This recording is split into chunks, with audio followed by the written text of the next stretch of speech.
निश्चय प्रेम प्रतीदिते विनय करीं सनमान् तेहि के कारज सकल शुभ सिद्ध करीं हनुमान। जय हनुमंत संत हितकारी सुन लीजै प्रभु विनय हमारी। जन के काज विलंबन कीजै आतुर दौरि महासुख दीजै। जैसे कूदि सिंधु के पारा सुरसा बदन पेठ बिस्तारा। आगे जाय लंकिनी रोका मारे हो लात गई सुरलोका। जाय विभीषण को सुख दीन्हा सीता निरखी परम पद लिन्हा।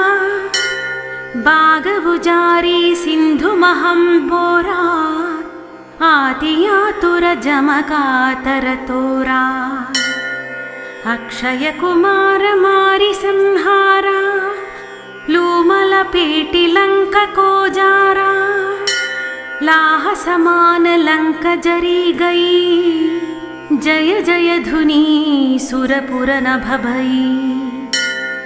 अम्ब बिलंब के ही कारण स्वामी कृपा करहु गुरुअंतरयामी।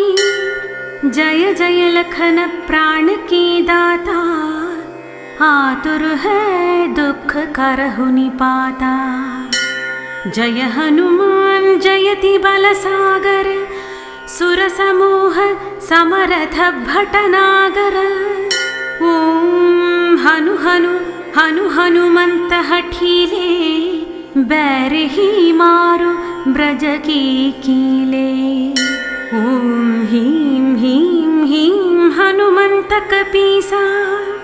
ओम हुं हुं हुं हनुवरि उरसीसा। जय अंजनी कुमार बलवंता शंकर सुवन वीर हनुमंता। बदन कराल काल कुल घालक राम सहाय सदा प्रतिपालक। भूत प्रेत पिशाच निशाचर अग्नि बेताल काल मारि मर। इन्हें मारु तो ही सपथ राम की राखो नाथ मर जाद नाम की। सत्य हो हरि सबथ पाई कई राम दूत धरु मारु धाई कई। जय जय जय हनुमंत अगाधा दुख पावत जन के ही अपराधा।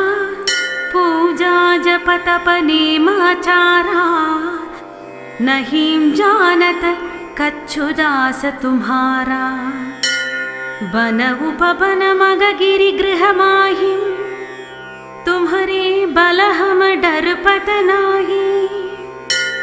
जनक सुता हरिदास कहावो ताकि सपथ विलंब न लावो। जय जय जय धुनि होता कासा सुमिरत हो यदुसह दुख नासा। चरण पकरि कर जोरी मनावो यही अवसर अब के ही गोहरावो। उठु उठु चलु तो ही राम दुहाई पायम परम कर जोरी मनाई।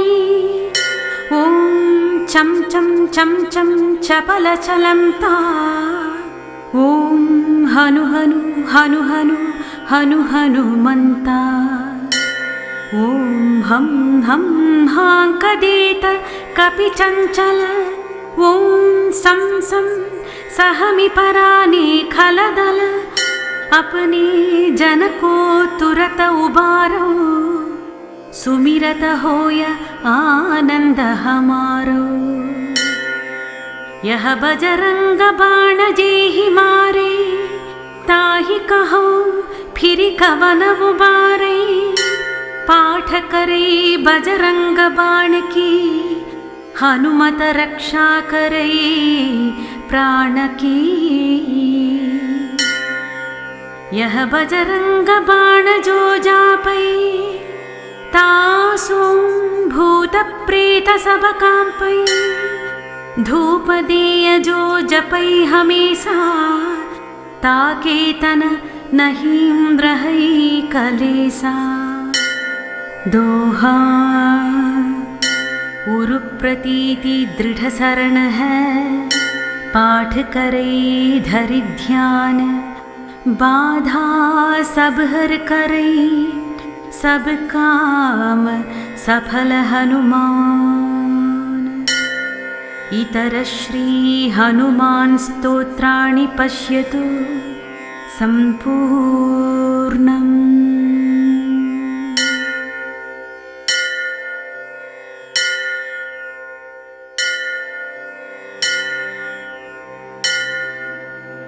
पुरा वाल्मीकिना प्रोक्तं हनुमन्मन्त्रमुत्तमम्। संक्षेपतः प्रवक्ष्यामि शृणु नान्यमनामुने। पुरा काम्भोजनगरे यवनाश्व इति श्रुतः ब्राह्मणो जटिलो नित्यं शिवपूजापरायणः। उपवासमिषेणैव मोहयामास लौकिकान्। शक्तिक्षेत्रं समागम्य चोवाच बहुवत्सरम्। अर्पितं कुसुमं चापि पञ्चगव्यफलानि च केनापि नैव भोज्यानि तानि कूपे व्यनिक्षिपत्। षण्मासं सत्फलानि क्षीराज्यमधुसेवकः अपस्मारी समजनि तस्मिन् जन्मनि सद्विजः। तेनार्पितं तु यद्वस्तु तद्दिव्यं वस्तु भक्षयेत्। यः सत्यं चेत् प्रसादन्तमपस्मारे स जायते। एवं गते बहुदिने ब्रह्मर्षिगाधिनन्दनं प्रणम्य स्वस्य वृत्तान्तं स्वदेहस्थितिमेव च विज्ञापयामास तदा यवानाश्वोदितोत्तमः। श्रुत्वा द्विजस्य वृत्तान्तमशेषं च तपोनिधिः। दयार्द्रमानसो भूत्वा विश्वामित्रो महामुनिः ध्यात्वा चोपदिशास्मै सुन्दरं हनुमन्ममम्। अस्य श्रीसुन्दरहनुमन्महामन्त्रस्य वाल्मीकि ऋषिः अनुष्टुप् छन्दः। श्री आञ्जनेयो देवता मारुतात्मज इति बीजम् अञ्जनासूनु वायुपुत्रेति कीलकम् मम सर्वारिष्टनिवारणार्थं जपे विनियोगः। कामित्यादिकरहृदन्यासः बालार्कायुततेजसं त्रिभुवनप्रक्षोभकं सुन्दरं सुग्रीवादिसमस्तवानरगणै संसेव्य पादाम्बुजं। वादेनैव समस्तराक्षसगणान् संत्रासयन्तं प्रभु श्रीमद्रामपदाम्बुजस्मृतिरतं ध्यायामि वातात्मजम्। खड्गं खड्वाङ्गशैलद्रुमपरशुगदा पुस्तकं शङ्खचक्रे पाशं पद्मं त्रिशूलं हलमुसलटान्तङ्कशक्षमालाः दण्डाहीकुन्तघण्टाभय कुलिशवरान् पट्टसंचापबाणौ केटौ मुष्टिं फलं वा डमरुमपि भजे बिभ्रतं वायुसूनुम् हनुमानञ्जनासूनु वायुपुत्रो महाबलः कपीन्द्रपिङ्गलाक्षश्च लङ्काद्वीपभयङ्करः प्रभञ्जनसुतो वीरः सीताशोकविनाशकः अक्षहन्ता रामसखो रामकार्यदुरन्धरः महौषधिगिरेर्हारी वानरप्राणदायकः वारीशतारकश्चैव मैनाकगिरिभञ्जनः निरञ्जनोजितक्रोधः कदलीवनसंवृतः ऊर्ध्वरेता महासत्त्वा सर्वमन्त्रप्रवर्तकः महालिङ्गप्रतिष्ठाता भाष्यकृज्यपतां नरः शिवध्यानपरो नित्यं शिवपूजापरायणः सप्तविंशतिसङ्ख्याका नेत्यानि श्रीहनुमतः पठान्नामन्यसौ विप्रो नियमेनाप्यतेन्द्रितः तेन शान्तिसमभव दीपस्मारस्य धीमतः बहुकालं हनुमन्तं ध्यानं कुर्वन् प्रपूजयन् यवनाश्वो महाविप्रः श्लाघ्ये काम्बोजपट्टणे पुत्रमित्रकलत्र्यादैः परिचारकबन्धुभिः इह भुक्त्वा किलान् भोगा पूज्यपुण्यफलार्जितान् आञ्जनेयप्रभावेन विष्णुलोकमवापसः इति श्री सुन्दरहनुमान्मन्त्रं सम्पूर्णम्।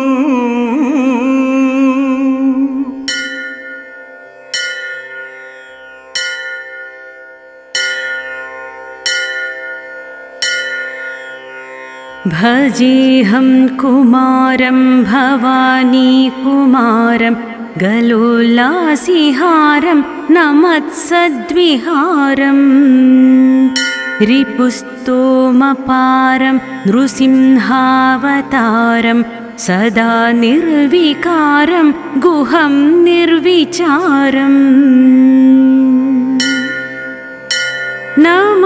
नमामीशपुत्रं जपाशोणगात्रं सुरारातिशत्रुं रवीन्द्वग्निनेत्रम् महाबर्हिपत्रं शिवास्याब्जमित्रं प्रभास्वत्कळत्रं पुराणं पवित्रम् अनेकार्ककोटिप्रभावज्वलं तं मनोहारिमाणिक्यभूषोज्ज्वलं तं श्रितानामभीष्टं निशान्तं नितान्तं भजे षण्मुखं तं शरच्चन्द्रकान्तम् कृपावारिकल्लोलभास्वत्कटाक्षं विराजन्मनोहारिशोणाम्बुजाक्षम् प्रयोगप्रदानप्रवाहैकदक्षं भजे कान्तिकान्तं परस्तोमरक्षम् सुकस्तूरिसिन्दूरभास्वल्ललाटं दयापूर्णचित्तं महादेवपुत्रम् रवीन्दूलसद्रत्नराजत्किरीटं भजे क्रीडिताकाशगङ्गाद्रिकूटम्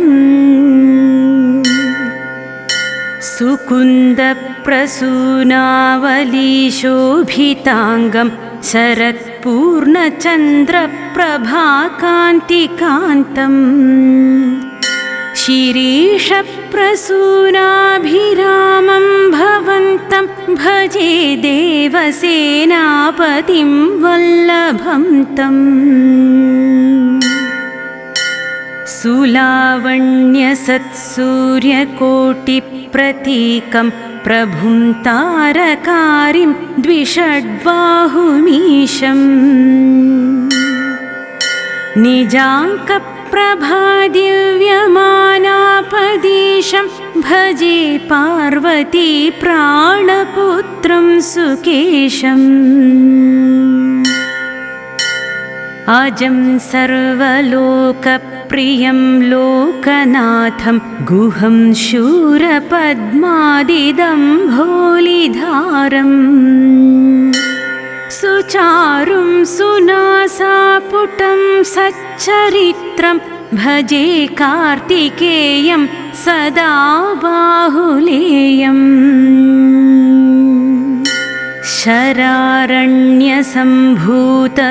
शरारण्यसम्भूतमिन्द्रादिवन्द्यं द्विषड्बाहुसङ्ख्यायुधश्रेणिरम्यम् मरुत्सारथिं कुक्कुटेशं सुकेतुं भजे योगिहृत्पद्ममध्याधिवासम् विरिञ्चीन्द्रवल्लीशदेवेशमुख्यं प्रशस्तामरस्तोमसंस्तूयमानम् दिशत्वं दयालो श्रियं निश्चलां मे विना त्वां गतिः का प्रभो मे प्रसीद पदाम्भोजसेवा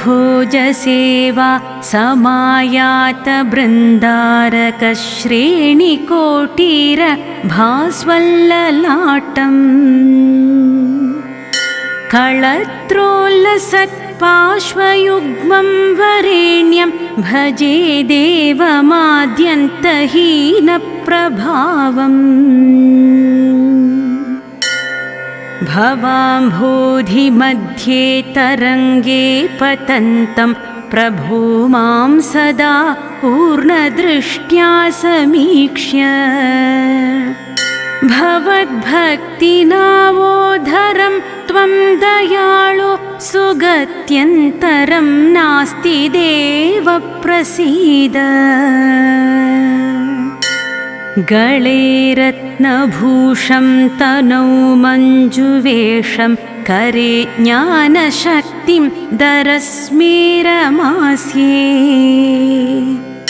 कटिन्यस्तपाणिं शिखिस्थं कुमारं भजेऽहं गुहादन्यदेवं न मन्ये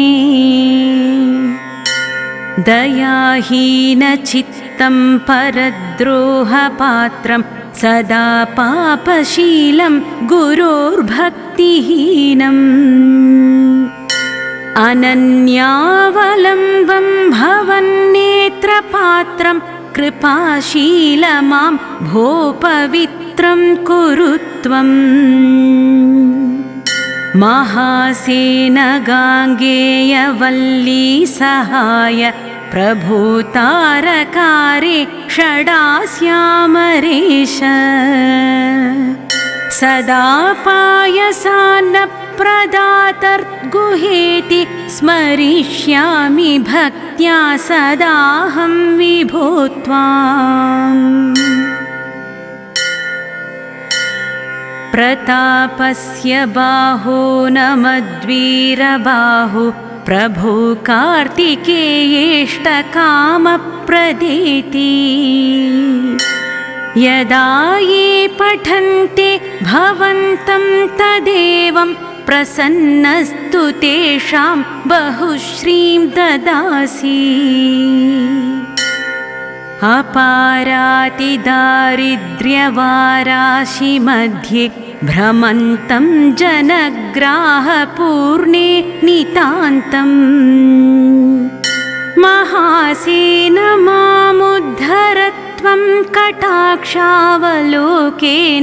किञ्चित् प्रसीद प्रसीद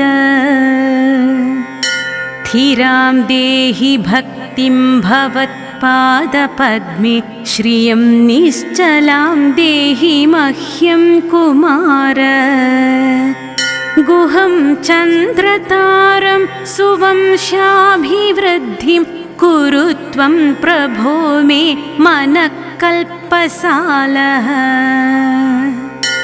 नमस्ते नमस्ते महाशक्तिपाणे नमस्ते नमस्ते लसद्वज्रपाणे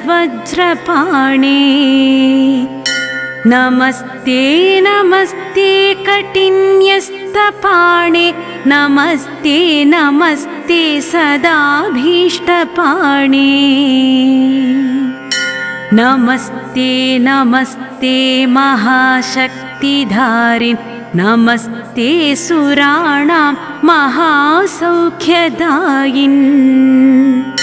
नमस्ते सदा कुक्कुटेशाख्यकत्वं समस्तापराधं विभो मे क्षमस्व। कुमारात् परं कर्मयोगं न जाने कुमारात् परं कर्मशीलं न जाने य एको मुनीनां हृदब्जाधिवास शिवाङ्कं समारुह्य सत्पीठकल्पम् विरिञ्चाय मन्त्रोपदेशं चकार प्रमोदेन सोऽयं तनोतु श्रियं मे यमाहुः परं वेदशूरेषु मुख्यं सदा यस्य शक्त्या जगद्भीतभीता यमाश्रित्य देवा स्थिरं स्वर्गपाला सदोङ्काररूपं चिदानन्दमीडे गुहस्तोत्रमेतत् कृतं तारकारे भुजङ्गप्रयातेन हृद्येन कान्तम् जनाये पठन्ते महाभक्तियुक्ता प्रमोदेन सायं प्रभाते विशेष न जन्मर्क्षयोगे यदा ते रुदान्ता मनोवाञ्छितान् सर्वकामान् लभन्ते। इति श्री सुब्रह्मण्यभुजङ्गप्रयतास्तोत्रं सम्पूर्णम्।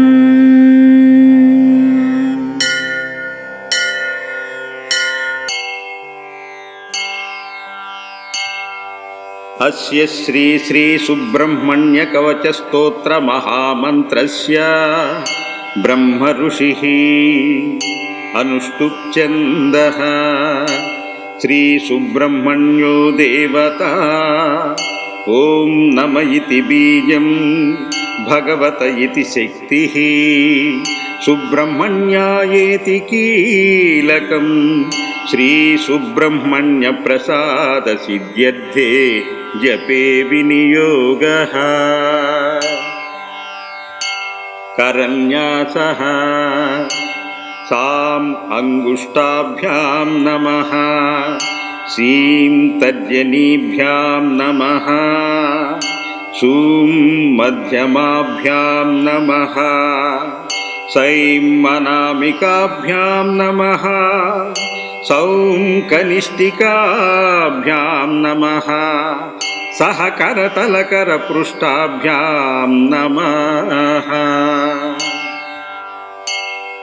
अंगन्यासः सां हृदयाय नमः सीं शिरसे स्वाहा सूं शिखायै वषट् स्थैं कवचाय हुं सौं नेत्रत्रयाय औषट् सह अस्त्राय पट् भूर्भुवस्वरोमिति दिग्बन्धः सिन्धूरारुण इन्दुकान्तिवदनं केयूरहारादिभिः दिव्यैराभरणैः विभूषिततनुं स्वर्गादिसौख्यप्रदम् अम्भोजाभयशक्तिकुक्कुटधरं रक्ताङ्गरागोज्ज्वलं सुब्रह्मण्यम् उपास्महे प्रणमतां भीतिप्रणशोध्यतम् सुब्रह्मण्यो अग्रतः पातु सेनानि पातु प्रस्तुतः गुहो मां दक्षिणे पातु वह्निज पातु मामतः शिरः पातु महासेन स्कन्दो रक्षे ललाटकम् नेत्रे मे द्वादशाक्षं च स्तोत्रे रक्षतु विश्वभृत् मुखं मे षण्मुखः पातु नासिकं शङ्करात्मजा औष्ठौ वल्लीपति पातु जिह्वां पातु षडक्षकम्